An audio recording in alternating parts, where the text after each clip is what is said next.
Vamos a nosso encontro número 2 da aula do caminho da aceitação.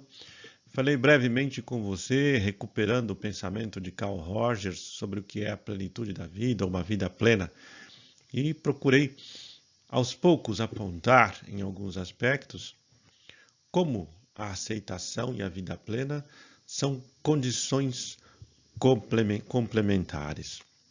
O assunto é um pouco extenso, então talvez você sinta que vamos ter aulas um pouco mais longas do que normalmente costumam ser. Eu tento com esforço fazer aulas que não passem mais de 30 minutos, mas não sei se vai ser possível com relação a esses vídeos. Se ficarem muito extensos, eu os divido no processo dos dois próximos encontros, ou seja, uma parte apresento agora e uma parte apresento no encontro que vem, porque vídeos muito longos também não ajudam. Ficam com muitos conteúdos e difíceis de serem revistos. Então, vamos tentar seguir calmamente para podermos abranger todos os aspectos deste caminho da aceitação e, sobretudo, o que é essencial na terapêutica da alma, desenvolvermos aspectos práticos, tanto para lidar com o caminho da aceitação, como para desenvolver a vida plena. Por que praticar a aceitação e o que realmente é aceitação? A questão é simples, mas difícil. Quando não aceitamos, quando resistimos ao que é, ao que está sendo, ou o passado nos controla. Ser controlado pelo passado é olhar para o presente sempre esperando as mesmas respostas fundamentadas no apego, na aversão e na ignorância ou indiferença. São três temas que recorrentemente falo em cursos de meditação: apego, aversão, ignorância ou indiferença. Esses são os fatores ou as três raízes negativas constituintes da nossa mente inconsciente. Ou seja, dentro de nós, na nossa profundidade que pouco investigamos, já há uma constituição condicionada que determina como vamos olhar para as coisas e como vamos nos relacionar com elas. Somos abertos àquilo que constitui os nossos apegos, resistimos a tudo aquilo ou temos aversão a tudo aquilo que coloca em risco nossos apegos, ignoramos a constituição verdadeira do mundo que nos envolve e somos indiferentes por essa ignorância à amplitude dos fenômenos que dão sentido, dão propósito, ou mesmo que constituem a nossa forma de viver. Por exemplo, podemos dar muita atenção ao nosso trabalho, ao nosso emprego, e não compreendermos como esse trabalho, esse emprego, faz parte de uma relação ou de todo um processo de relações que vão para muito além daquilo que estou vendo. Para muito além daquilo que imediatamente está próximo de mim. Todos os aspectos da minha vida, de alguma forma, se desenvolvem pelo processo dinâmico da interdependência. Às vezes falo sobre um ensinamento muito importante, que são as 4 marcas. A primeira marca é que todos os fenômenos compostos são impermanentes. A segunda marca, todos os fenômenos impermanentes são insatisfatórios, não podem nos fazer ou nos dar bem-estar o tempo todo. Todos os fenômenos são constituídos por um não-eu, ou não são constituídos por uma substância própria e particular a cada um deles. E a última marca da existência, todos os fenômenos funcionam a partir de um processo de interdependência. Quando funcionamos a partir do apego, da aversão e da ignorância, damos atenção exclusiva àquilo que somos apegados. Nos esforçamos demasiadamente para lutar contra tudo aquilo que pode pôr em risco os nossos apegos e ignoramos todo o resto do processo da vida. A aceitação consiste justamente em começar a abandonar esses mecanismos, pois apego, aversão e indiferença, ou mais precisamente, o apego e a aversão, são condicionamentos do passado. Ou seja, estamos sempre, através do passado, tentando controlar o presente e projetar um futuro. Nunca há liberdade nisso, há apenas reprodução de comportamentos e a necessidade contínua de tentar garantir para nós sempre as mesmas experiências, o que não é possível. Digamos que você vá a um lugar que considera maravilhoso, que considera muito bom. O que você vai fazer? Sempre tentar reproduzir essa experiência, indo novamente a este lugar ou indo a lugares que sejam semelhantes a ele. Mas quase nunca você consegue reproduzir a mesma experiência. E pode haver, em determinados momentos, que não te seja possível o deslocamento para ter esse tipo de experiência que você quer. E isso nos torna ansiosos. Estamos sempre atrás de reproduzir as experiências que nos proporcionam prazer. Lutamos desesperadamente contra tudo aquilo que pode prejudicar esse nosso movimento de reproduzir essas experiências prazerosas. Consequentemente, a nossa mente sempre está fundamentada no medo e na ansiedade. Na ansiedade de tentar reproduzir as nossas experiências prazerosas, no medo de não conseguir reproduzir essas experiências.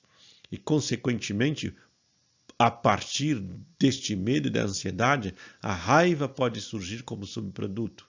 A mágoa, o ressentimento, a tristeza, a depressão e uma série de outros problemas podem surgir decorrentes deste meu esforço constante de apenas experienciar aquilo que desejo e gosto, de me esforçar ao máximo para não experienciar o que eu não desejo e nem gosto, e de ignorar tudo aquilo que constitui a minha vida e que está para muito além do meu apego e da minha aversão. Aceitação é acabar com a dualidade entre o que eu desejo. Vamos lá. Aceitação é acabar com a dualidade entre o que é e o que desejamos ou projetamos que deveria ser. Aceitação não é passividade, é atividade profunda e criativa. Atividade e passividade são duas forças que regem a vida humana e diria aqui até o cosmos como um todo. Em nós, tanto a nossa consciência quanto a energia, que são condições universais, pois tudo é constituído por consciência e por energia, são ativadas pela atividade e pela passividade, ou seja, em nós, a consciência e a energia dependem dessas duas disposições universais, atividade e passividade. O problema é que somos ativos quando deveríamos ser passivos e somos passivos quando deveríamos ser ativos. Somos demasiadamente ativos para controle do nosso mundo objetivo. Somos demasiadamente passivos para controle do mundo subjetivo. Ou seja, estamos sempre tentando forçar o mundo objetivo para que ele siga na determinação dos nossos apegos. E nunca observamos ou nunca trabalhamos a condição da nossa interioridade para que ela possa ser constituída de forma a compreender que as coisas não funcionam como desejamos. Isso é a distorção da passividade de atividade dentro de nós. Não compreendemos que todo esforço ativo de lidar com o mundo objetivo nunca resulta, ou quase nunca resulta naquilo que desejamos, porque aquilo que pode e deve ser transformado está em nosso interior e não no mundo. Ao invertermos essas forças, inevitavelmente seguimos rumo à frustração e à estagnação da nossa vida. Isto porque somos ativos para com coisas que estão fora do nosso controle e somos passivos em relação àquilo que podemos controlar. É óbvio que no mundo como um todo, na nossa vida, no nosso exercício de existir no mundo de forma objetiva, conseguimos ter controle sobre muitas coisas. O nosso problema não está nisso, é que queremos ter controle o tempo todo e ter controle sobre todas as coisas. Mesmo que objetivamente você não acredite nisso, mesmo que conscientemente você não ache que sua vida seja, que sua mente seja assim, é assim que você se desenvolve e se move no mundo. Não é muito difícil você reconhecer isso. Basta apenas ser mais perceptivo aos seus sentimentos de contrariedade. Quando você se sentir contrariado, é justamente isso que está presente, porque você não está tendo controle pleno sobre as situações objetivas.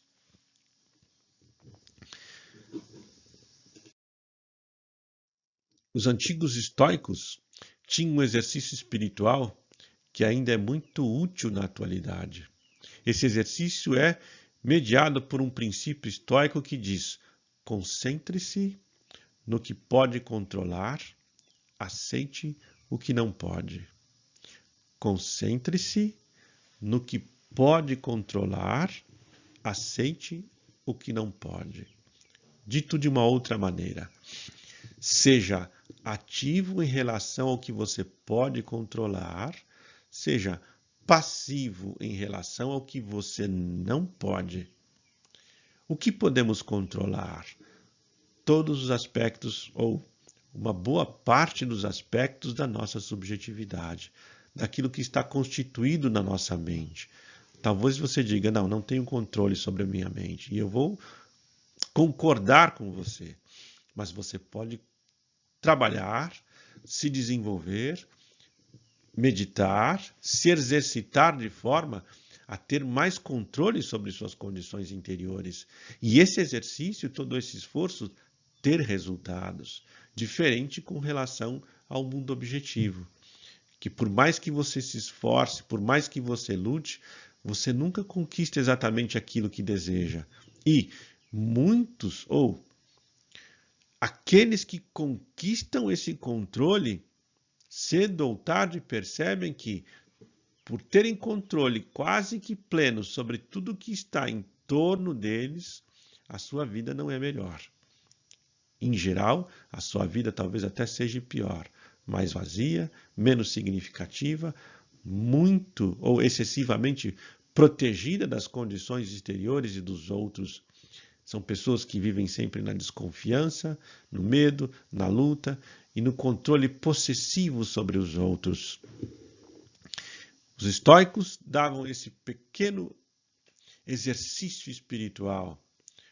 Concentre-se no que pode controlar, aceite o que não pode. Portanto, a aceitação não é resignação frente às dificuldades do mundo, mas lucidez. No sentido de compreender que, mesmo diante de algo que eu não posso mudar, posso escolher que efeito quero que esse algo tenha em minha vida. A aceitação verdadeira nunca é passividade, mas atividade colocada no lugar certo.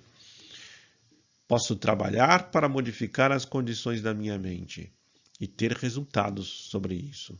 Posso trabalhar para modificar as condições do mundo exterior e não ter resultados sobre isso. Ou o mundo exterior pode me apresentar uma condição vivencial que me seja inteiramente adversa.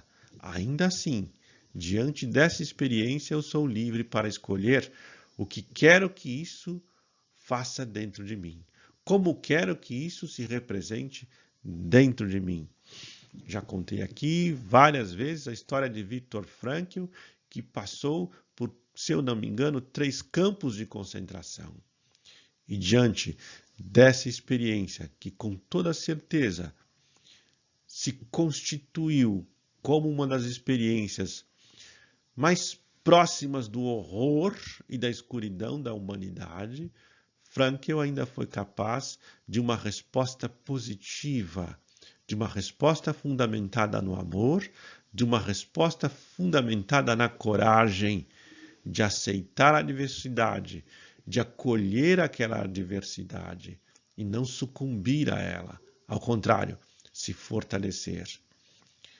Frankl está nos dizendo, assim como os estoicos estão nos dizendo, que diante de tudo que nos acontece, podemos encontrar soluções interiores. Talvez, se abrirmos mão das nossas idealizações, dos nossos anseios, da nossa vontade de que a vida seja deste jeito e não daquele, possamos encontrar objetivamente ou encontrar de forma mais clara a resposta adequada a essa experiência aparentemente nociva.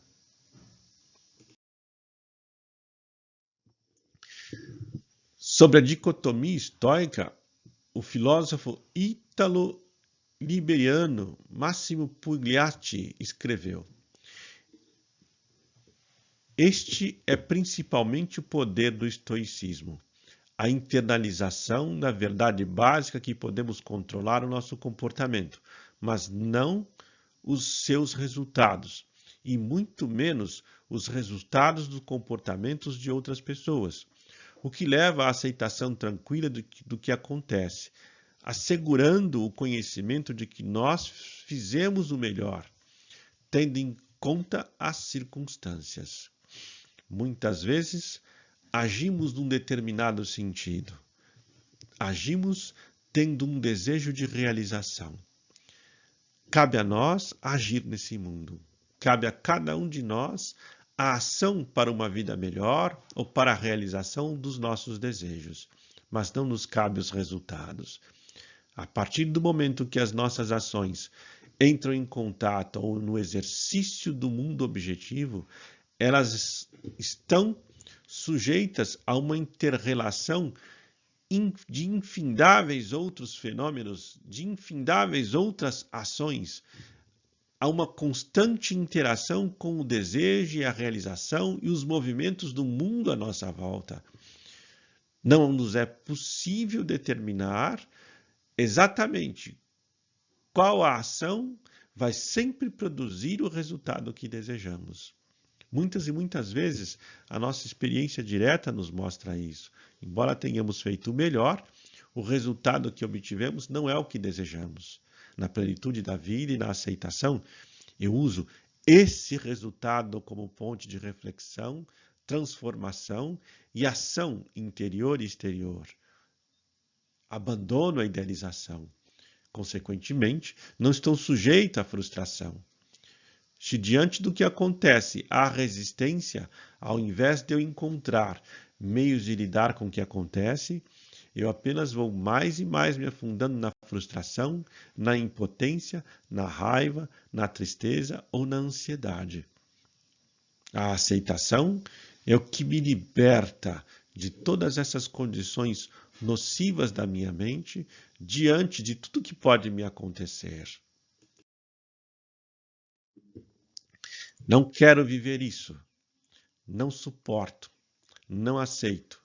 Porque eu e não o outro são formas de recusar a experiência em sua totalidade e, portanto, defender-se do momento presente. Quando não aceitamos a totalidade da experiência, recusamos o processo da vida e, consequentemente, lutamos com nossa existência. Fragmentamos a vida entre o que deveria ser e aquilo que realmente ela é. Criamos a dualidade. Estamos sempre fragmentando a vida. Estamos sempre em contradição com o que está acontecendo. Quando digo esse sempre, é sempre mesmo. Mesmo que a gente não observe, porque estamos tão habituados às grandes coisas que não observamos essa contradição nas pequenas. E é justamente nas pequenas coisas que temos que aprender a sermos perceptivos. Toda a transformação da mente, ou a transformação mais profunda da nossa mente, não se dá pela constatação de coisas grandiosas, mas pela observação da nossa vida cotidiana. Muitas vezes, digamos que você saia de casa e queira ir ao supermercado. E quando você chega no seu carro, o carro simplesmente não funciona. No seu mundo idealizado, você entraria no carro, você daria a partida, seguiria tranquilamente, em 10 ou 15 ou 5 minutos estaria no mercado, faria rapidamente as compras que necessita e voltaria. Mas no mundo real, você sabe, não é exatamente assim que acontece. Digamos que o carro funcione e você se desloque ao mercado. E quando você chegar lá, há uma fila para você pegar este ou aquele elemento que você necessita. E há uma fila maior ainda para você passar no caixa. Quando você saiu de sua casa, no seu mundo idealizado, não havia essas filas. Consequentemente, você vai se encontrar aborrecido. Aborrecido se o carro não funciona. Aborrecido se a fila para pegar aquilo que você necessita. Aborrecido se a fila para você passar e pagar pela mercadoria que você comprou. Lembro de uma pessoa que conhecia muitos anos atrás, que ia a um banco para depositar um cheque e mesmo antes de depositar, saía do banco enfurecida porque havia filas no banco. Que mundo ela idealizava? Onde ela chegaria num banco e não haveria filas. Que mundo estava dentro dela, que não admitia a realidade objetiva da vida de todos nós, que os bancos e os serviços em gerais são constituídos de uma forma que não funcionam como desejamos. Isso é compreender o que é a dualização do mundo. E vamos conversar sobre isso mais profundamente. Quando fragmentamos a vida, perdemos a consciência sobre a totalidade da nossa experiência. Estamos agarrados a um eu repleto de defesas. O que são essas defesas? Vamos começar a estudar isso com um pouco mais de calma. Em todo o processo de desenvolvimento da nossa vida, principalmente na infância, quando ainda somos crianças, estamos sujeitos a vivenciar momentos ruins de perda, de violência, de abandono, de insegurança, medo ou inadequação. Muitas crianças passam por esse sentimento de inadequação, de não estar encaixada ou harmonizada com aquilo que está acontecendo. Ao sentirmos essas coisas e não sabermos o que fazer, criamos estratégias inconscientes, pois somos crianças, para lidar com esses sentimentos estranhos, sentimentos que não conseguimos simbolizar adequadamente. Quando somos ainda muito jovens, não sabemos dar nome ao medo, não sabemos dar nome à ansiedade, não sabemos dar nome à raiva, não sabemos o que está acontecendo dentro de nós. Ou seja, não somos capazes de simbolizar isso ainda, mas temos que criar estratégias para lidar com o medo, com a raiva, com a ansiedade, com a insegurança, com a inadequação. Somos forçados a criar estratégias para lidar com tudo aquilo que está acontecendo de ruim à nossa volta. Algumas pessoas têm explosões de raiva, outros sentem ansiedade, outros se sentem exageradamente ofendidos.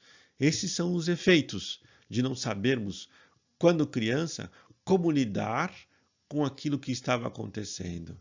Quando não sei lidar com o meu sentimento de frustração diante daquilo que eu estou vivendo, quando não sou capaz, por ser criança, de aceitar essa frustração e a vivencio muitas e muitas vezes, cresço como um adulto que usa como defesa da frustração a necessidade de explodir em raiva, que significa a necessidade de fazer com que o outro se sinta culpado pelo que eu estou vivendo.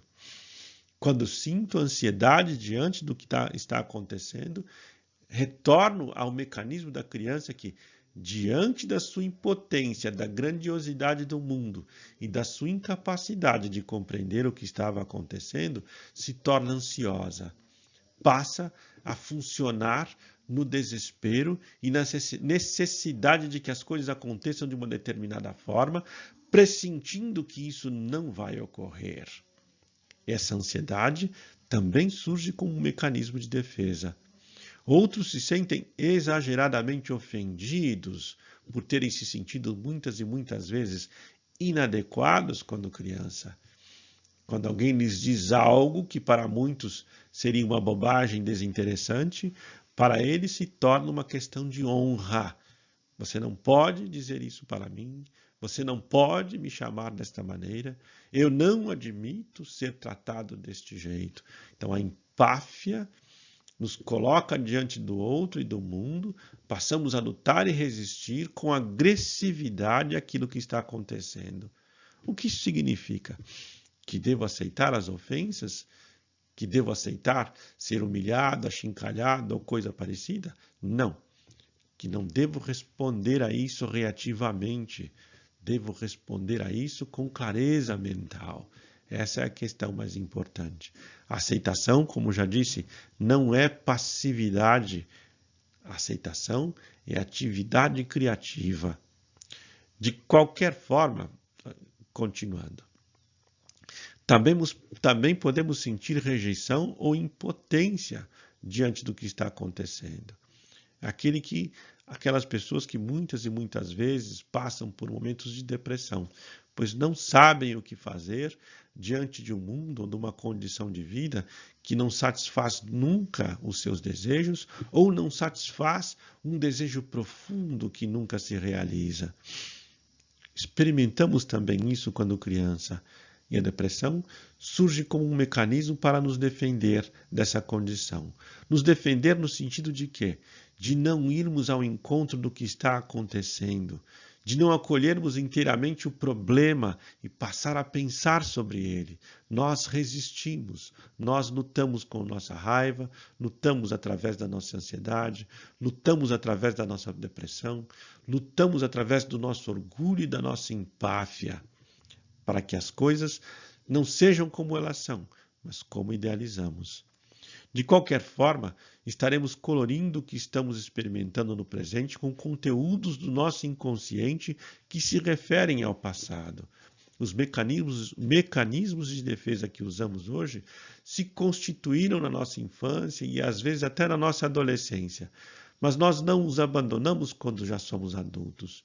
Continuamos usando os mesmos mecanismos. Quase todas as antigas tradições da terapêutica da alma nos ensinam a dizer sim a tudo o que está acontecendo. Nos instruem a não lutarmos contra o intolerável e inaceitável, mas a aprender com essas experiências. Krishnamurti falou por diversas vezes da necessidade de aprender a sermos vulneráveis ao processo da vida. Quando somos vulneráveis, ao invés de nos sentirmos destruídos, as experiências nos ensinam. É quando somos inflexíveis é que sofremos e sucumbimos. A vulnerabilidade é uma condição essencial de todo o processo da vida, ou até mesmo de como a vida se manifesta, sempre de forma vulnerável. A vida não se protege de absolutamente nada, e tudo que acontece é usado de forma criativa ao desejo maior da vida, ao objetivo maior da vida. E você pode me perguntar, mas qual é o objetivo maior da vida? A vida mesmo. Nós somos parte da vida. E quando nos tornamos vulneráveis, passamos a participar desse movimento grandioso de assimilar todos os golpes e transformá-los em processos de vivência, em transformá-los em processos de vida, em transformá-los em ações criativas. Aprender a tornar-se vulnerável e ainda assim sentir-se seguro é uma das bases mais importantes da vida plena. É um paradoxo. Quando você enfrenta com coragem a dor que parece que vai te destruir, ela te fortalece e instrui. Mas isso não é simples e nem fácil, devo reconhecer. Determinadas condições da vida podem, sim, nos tornar impotentes, tristes, melancólicos, rancorosos, deprimidos. Mas o importante é que, mesmo diante de todas essas coisas, podemos agir, podemos encontrar meios.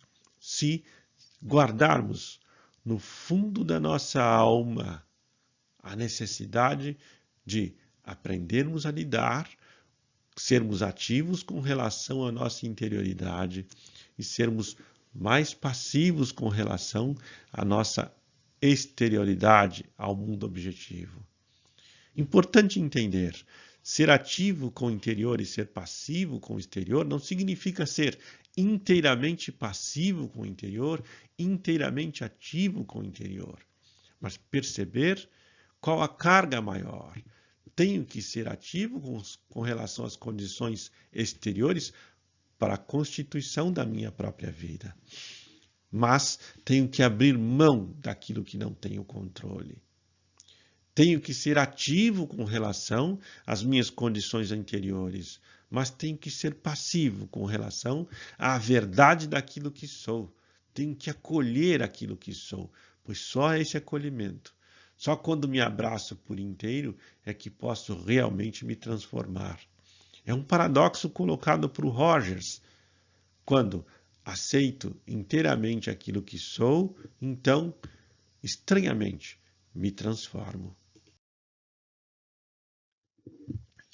Duas chaves muito simples são importantes a esse processo. Aprender a estar aqui e agora, do jeito que é. Ser uno com o que está sendo, do jeito que é. Essas chaves são simples, mas difíceis de praticar. Elas são o fundamento da não dualidade. Vamos ver agora, calmamente, alguns aspectos dessas chaves e da compreensão da vida plena. Nas duas chaves, preciso aprender a aceitar o que está acontecendo do jeito que é e aprender a ser uno com o que está acontecendo do jeito que é. Essa é a importância das duas chaves. Aprender a parar de resistir ao momento presente, ser capaz de transformar o sofrimento em caminho e sabedoria, economizar energia para vivenciarmos uma consciência mais ampla. Eu diria que, nesse processo de lidar com as duas chaves, estão os 4 fundamentos da plena atenção: parar, acalmar, descansar e curar. Quando vivo a aceitação, paro o funcionamento caótico e fundamentado no apego à aversão da minha mente. Acalmo minha condição interior. Abandono a agitação mental que sempre me coloca ou sempre projeta em mim uma sucessão interminável de relações internas e aparências, fenômenos, imagens que vão surgindo dentro da minha mente. Quando eu aprendo a parar e acalmar, naturalmente começo a descansar no estado de paz que é natural da minha mente. Quando estou nesse estado, no estado primordial da nossa mente, que é paz, beatitude, tranquilidade, inicio o processo de cura. Eu diria que, portanto, essas duas chaves nos levam a esses 4 fundamentos. Precisamos aprender a parar de resistir ao momento presente. Precisamos ser capazes de transformar o sofrimento em caminho e sabedoria. Precisamos economizar energia para vivenciarmos uma consciência mais ampla. Essas são as grandes importâncias dessas duas chaves. No próximo vídeo, compreendendo a não dualidade, e vamos aprofundar o sentido dessas chaves.